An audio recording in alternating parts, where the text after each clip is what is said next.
Unlike other immigrant groups to the United States, COFA citizens don't need a visa to live and work here.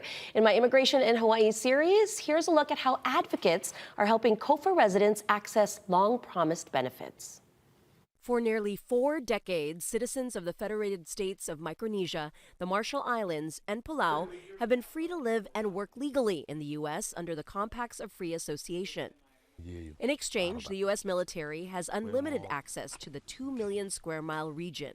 COFA migrants were initially given federal benefits as reparations for nuclear testing, but a law in 1996 stripped them of their eligibility for programs like Medicaid, SNAP, and financial assistance, even though they pay taxes. And when they come to Hawaii, they're often seeking medical care because the amount of trauma that has been inflicted not only on their communities, but on their environment and their ability to survive in a healthy way in their environment by the United States is severe. The state and nonprofits stepped up to fill the gap. About 25,000 COFA migrants live in Hawaii, the most of any state. Many work in the hospitality industry, driving Hawaii's tourism economy.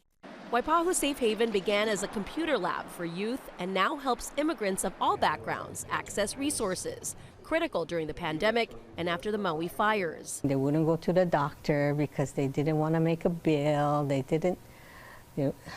would end up in the emergency room and want to know how can we pay the bill when we didn't have enough coverage. The center empowers COFA residents to share their cultures through dance and traditions like weaving, which promotes economic independence and cultural understanding. This year, a new law makes COFA migrants eligible for federal services again, and advocates are reaching out and enrolling them, though it'll take time to rebuild trust and the systems for enrollment. Meltina Kibbe is a language interpreter and works to empower COFA migrants. She fights for those who experience discrimination in the workplace, housing, or any situation, something she felt when she left Koshrai in 2013. My son was diagnosed with muscular dystrophy.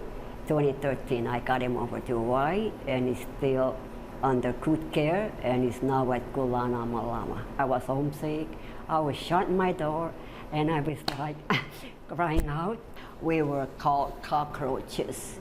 And what I said, we're not cockroaches, we're human beings. That motivated her and others to advocate for language access and cultural sensitivity by Hawaii leaders and businesses. I see a lot of change, and I don't hear the word anymore. But they're lucky, because they got people like us from the past that are here, and we have our own community groups that are helping with our communities too. Soon says it helps to remember what all Pacific Islanders have in common. There is a lot of shared experience that we have in discrimination, in colonization, in historical trauma.